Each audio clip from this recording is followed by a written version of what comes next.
Welcome back. So it seems that Darkflow read my mind, and so instead of making a uniform video today, we're making news, and I'll talk a little bit about uniforms at the end. So, there are upcoming plans for updates. Starting from the top, there's an improved auto-equip system coming in. The new system should be smarter, and it will have added levels according to the current BRs, so it will be smarter for picking stuff from the BR that you're looking for. In addition to that, they've talked a little bit about more accurate information about your BR. They've already gone into this a little bit in the past, but they also wanted to provide information about the BR of your potential opponents and the maps that you're going to be getting. And finally, the most important part to me, the Dress the Soldiers Like This section. So, essentially what they talked about is, initially they tried to keep outfits more authentic, so they linked them to the previous campaigns. Going forward, they don't plan to do that. They've heard our feedback, and they want to let you dress your army for different seasons on different battlefields.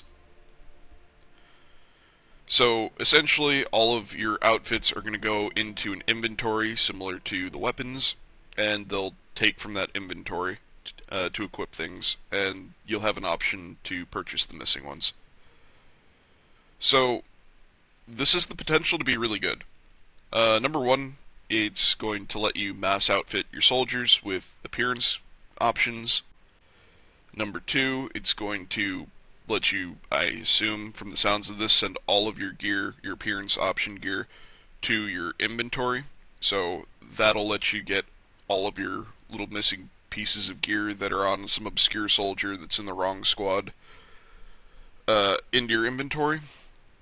So that'll be good. My only concern is whether or not it's actually going to improve on the issues we have right now. So, if we look at these German soldiers right here, these FG-42 boys. Right now, they're set up for Stalingrad. This helmet is pretty common. This pair of pants, pretty common. This torso, pretty common.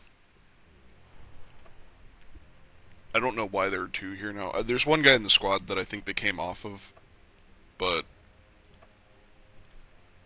yeah, he's supposed to... Oh, right, it's because I was messing around before this. Anyway. Right now, if I want to make a guy who looks like this in Normandy, they don't have that same chest piece, but what they do have is the same helmet, and what they do have is the same pair of pants. Realistically, that jacket that we have in Stalingrad with the military police badge should be able to be used everywhere. For whatever reason, you can't, and it's incredibly dumb.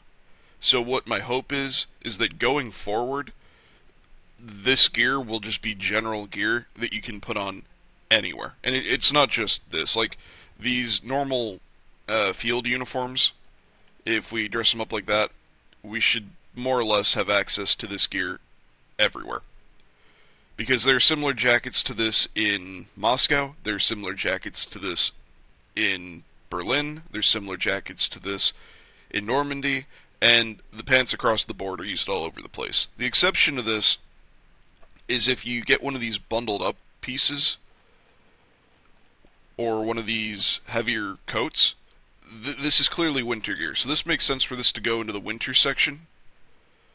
But there's a lot of gear that isn't shared between campaigns right now.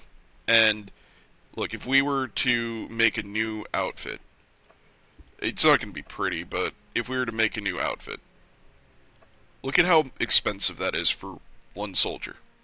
So, in most campaigns, you don't have to buy this many different pieces. I think it's normally a 3-piece outfit, but here it's 2 for the helmet, 8 for the torso, 2 for the pants, 2 for the hands. So you're coming out to like 14 tickets to outfit one soldier. And now, I'm assuming in the new system, we're going to have summer, winter, and like desert. And if that's the case, then you're looking at here's a here's a 6-man engineer squad, right? That's 14 tickets for summer, winter, and desert for 6 guys. Or it's 7 for an assault squad. Or it's 9 for a rifleman squad. That would be absolutely insane. Like, it makes sense if you're getting unique, different gear, like, this guy looks like he's going to war in the snow. But if we go back to this guy, you can get this same guy in Moscow, you can get him in Stalingrad, you can get him in Berlin, you probably can get him in Tunisia, because there's a lot of normal German uniforms in Tunisia now.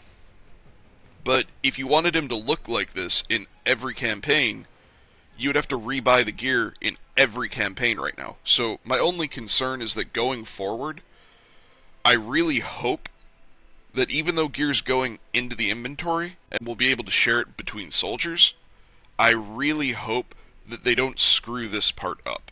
Because if I have to get the same uniforms in the new system to equip them between summer and winter, I'm going to be pissed. Like, this is an issue right now. This needed to be changed regardless of this news update. And I really hope that they do it right. And this isn't unique to the Germans.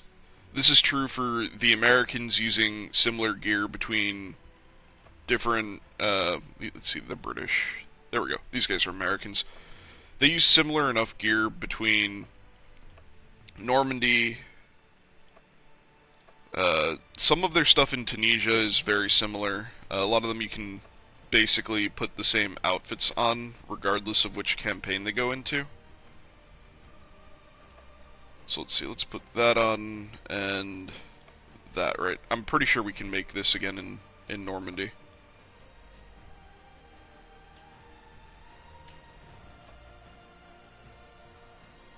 As you can see, they have very similar gear. And the same goes for the Pacific. Although, in the Pacific, they come as basically completed soldiers. You just change their helmets and their chest pieces. But the same thing also goes for the Russians. The Japanese don't have to worry about it since they only have one theater so far, but the point here is that the customization needs an overhaul. And so if you bring one of the new Ardennes Americans, I understand why their like bundled up winter gear would be tied specifically to the Ardennes and cold campaigns. But if you look at the other American campaigns, or if you look at a lot of the German uniforms, a lot of them are just general uniforms that you can use everywhere. And if you have to get them more than once, then that's a problem. You shouldn't have to get the same gear multiple times.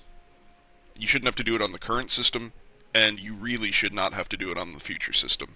So hopefully Darkflow's taken that into account. Likewise, if you look at tanks, if you've played War Thunder, getting these different decorators or getting the different decals in War Thunder, they're all things that you get once and you can put them on any tank. So it kind of feels bad, and it's the reason why most of my vehicles don't have any customization on them.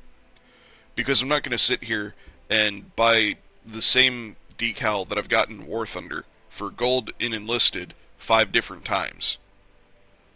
I might do it once on a tank that I particularly like. Like, I might go and do it on, like, a Tiger II or a Jumbo, something like that. You know, big, beefy tank that it's going to be alive long enough for people to actually walk by it and see what's on it. But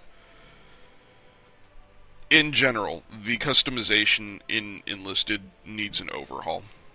And whether that's bringing in decals and camos that you can unlock for free, similar to what they have in War Thunder, or making a pool of them the same way that they have in War Thunder, it doesn't make a difference to me which way they go.